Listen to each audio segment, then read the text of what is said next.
Welcome to the Conquer Risk Podcast. My name is Manish Kata, and this episode we have the entire leadership team at Potomac. And so, normally we do company updates where we send out emails to advisors, whether it's quarterly, monthly, or ad hoc. And we kind of decided last quarter that we were just going to do this, build in public concept where we'll give company updates, public facing on the YouTube page, and just openly discuss, the things that went well, the things that didn't go well, and what our plans are for the next quarter. So with Q1 ending, we wanted to jump into your inbox with updates from across the different silos of Potomac, from marketing, operations, advisor education, and executive level as well. So let's start with Jeffrey, who is our Director of Advisor Education. Jeff, I've been saying Jeffrey just to with you. Are you good with that? Look, I've been called a lot of names, some of them worse than others. Jeffrey is kind of in the middle, so I'm good. All right, Jeffrey's good. Actually, all right, what's up? What did you accomplish anything this quarter? Nah, no, actually I did. So one of the things that we accomplished, we're always looking for additional strategists to bring to the table for our advisors.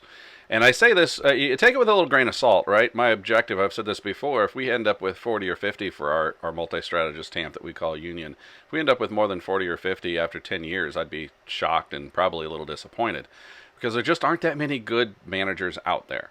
So one of the firms that we have brought to the table for a select, situation is a firm called Miller Tabak.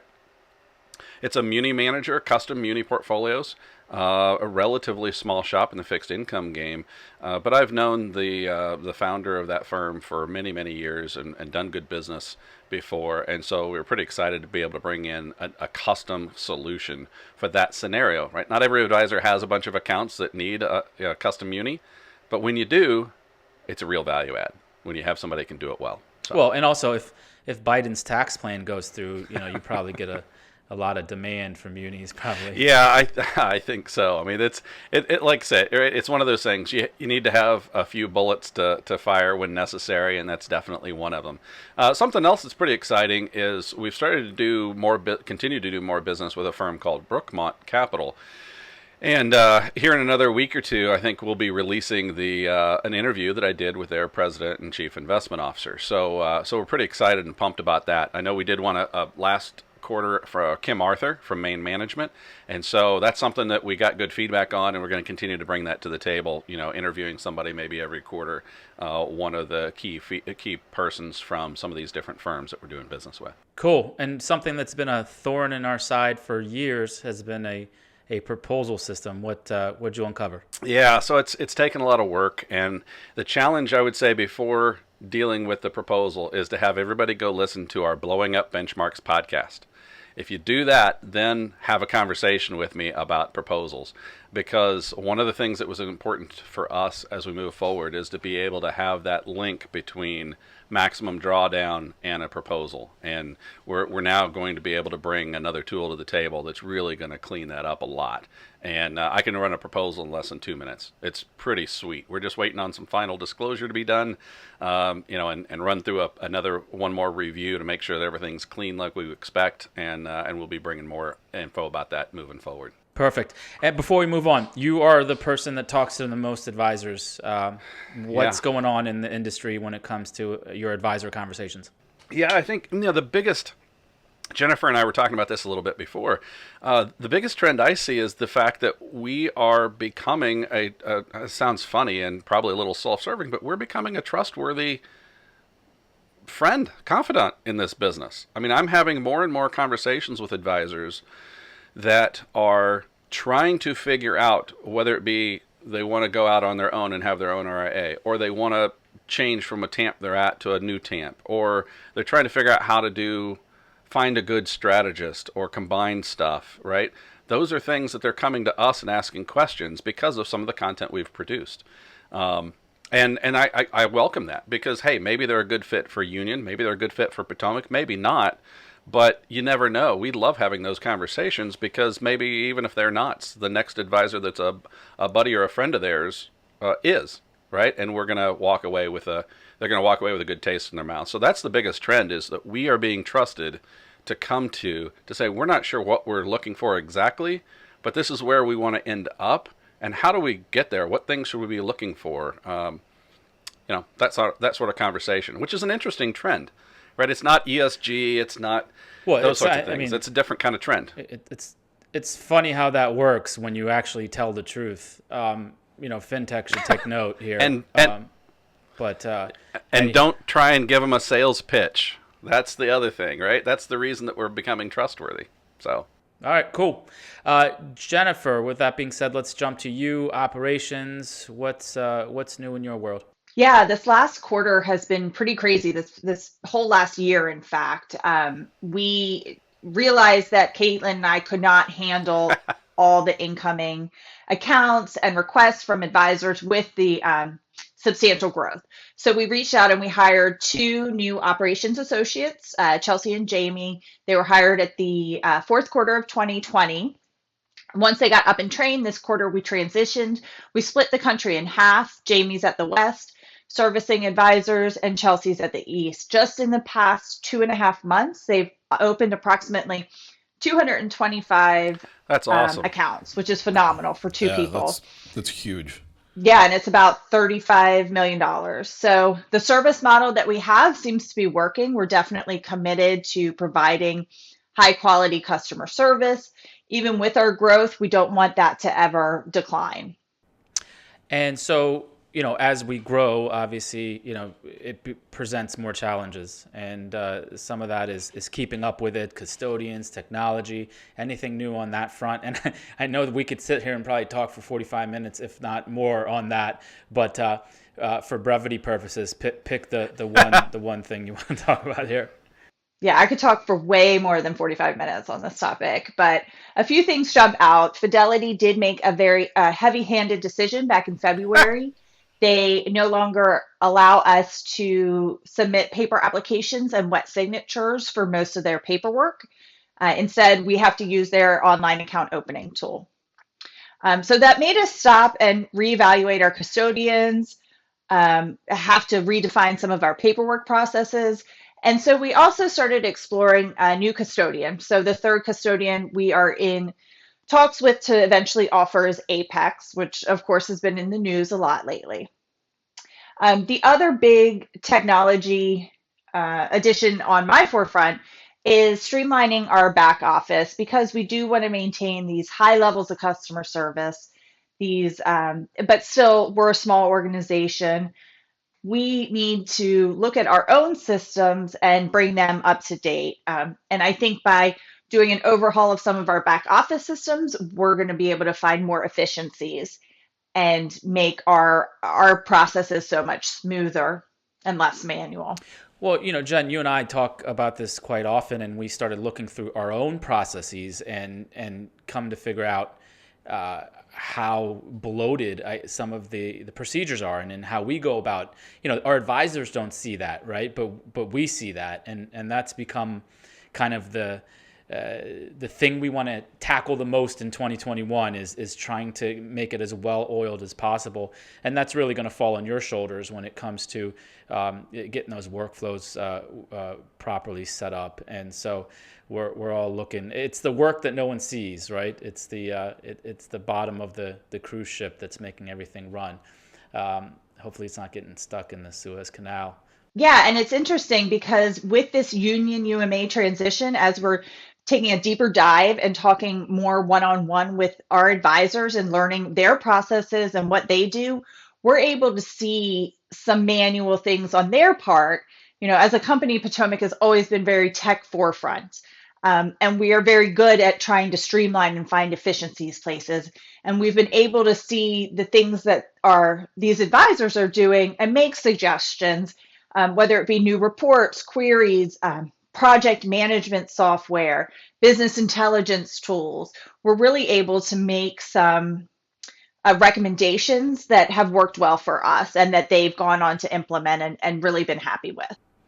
Yeah, we've ended up saving a ton of folks a lot of time just by offering some suggestions on reports and different queries that we can run. So that's come across my desk a couple of times as well. Awesome, Christopher. I know you hired some babies recently. How's that turning out for the marketing department? I'm excited to meet some of the new employees at the conference. I have to say that selfishly for me, this was a fantastic quarter as we went from a department of one to a department of three. Yes, we hired two people, Martina Bita and Jordan Cordiner. Interesting how it's sort of come together. As you said, they're both, this is their first like real job out of college. And though they were both hired as marketing associates, they've really fallen into two very different roles. Martina is more sort of creative focused. She's proven to be a very good designer. She's an excellent video editor and just added a lot of depth to the amount of content that we can create. Jordan Yeah, is absolutely. yeah. She's just she rarely a day has gone by that she has not surprised me with her design skills, and just elevating the level of work that we're putting out. Jordan has proven to be very analytical and has really gravitated to the SEO side of what we do, diving into our email marketing, finding ways for us to be more effective in the work that we're already doing. And so not only has our output increased, this podcast is a great example. We went from publishing once a week to twice a week. We went from one show to four. We're talking about everything we're doing in marketing on the Marketing Build and Play show. But we're also taking that the execution of it, the publishing of it, to the next level with the work that Jordan is doing in researching topics from an SEO standpoint, using different publishing tools with YouTube to just take what we're doing into a whole nother space. And I think we're already starting to see some of the fruits of that work with, the last episode of Industry Gossip had like 3,500 views. Who are these people? How bored are we? So really exciting. And what was cool was that, this last quarter was getting everybody on board, finding their strengths, getting into the role, learning our systems. But next quarter is where the real fun begins. We already have two new big campaigns planned out and ready to go. They'll both drop as surprises. I think they're going to be really different, unique, on brand for Potomac from a fun level standpoint. Way to just, not only get our name in front of advisors, but engage with them in a fun way. So, I'm proud of them, and I'm proud of the work that we've done, and I look forward to seeing what we can do now that all of the pistons are starting to fire. Perfect. Yeah, if I could, I want to throw something in there because you mentioned the Industry Gossip had like 3,500 views. For those that haven't maybe looked at the actual view level of our different podcasts and different content we've kicked out, I think prior to that, the first Industry Gossip had like 1,500. So you're talking about more than doubling and it hit that in like a day or two. I mean, it was just boom. Yeah. Everybody and their mother jumped on it. So that's pretty cool. Yeah, and I mentioned this on Industry Gossip, but the views, but the engagement too. It's not just people clicking on it; they're sticking around to watch. So that's encouraging.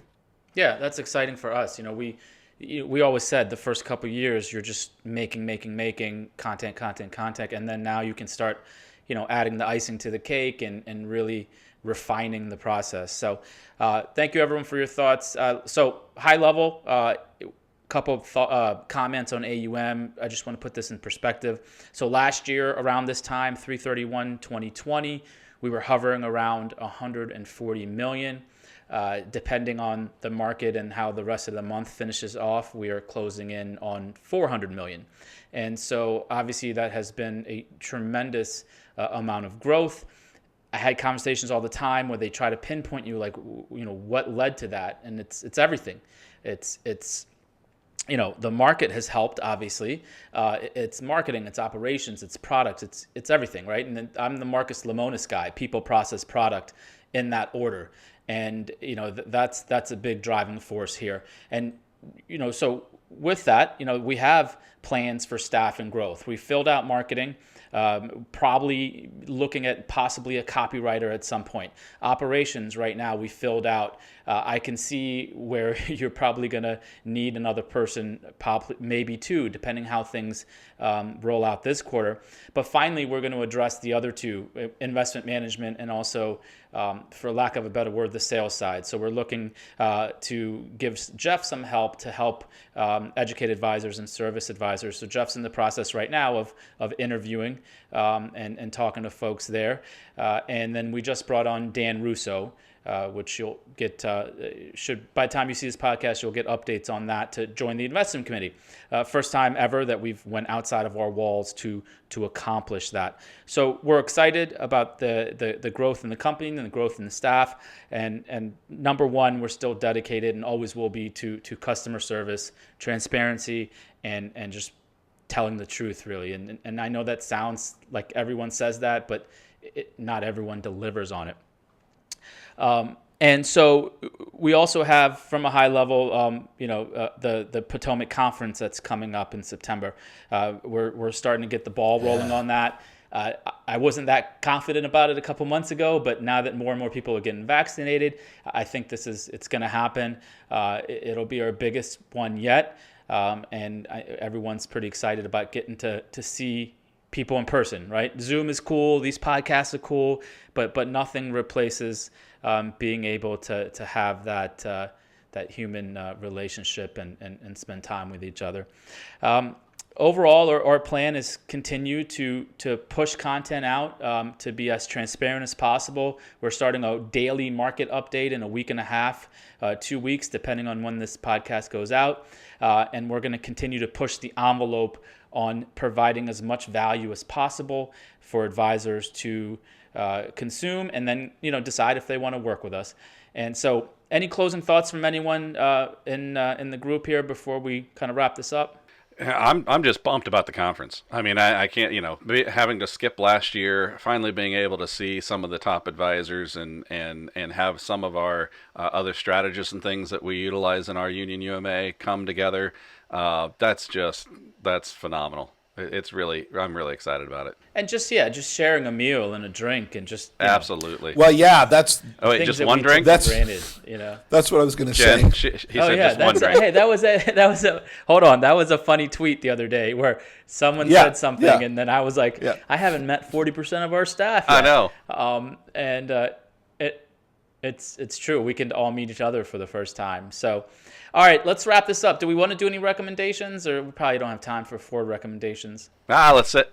Christopher, why don't we pick on you? Yeah. You got anything new in your life besides Star Wars you want to recommend? You know what I do? I'm holding it in my hand. It is called an Ember Mug, and it is literally a Bluetooth-enabled heated coffee mug that keeps your coffee at a perfect 135 degrees for as long as the battery holds. And it is one of the best additions that I have made to my home in recent years.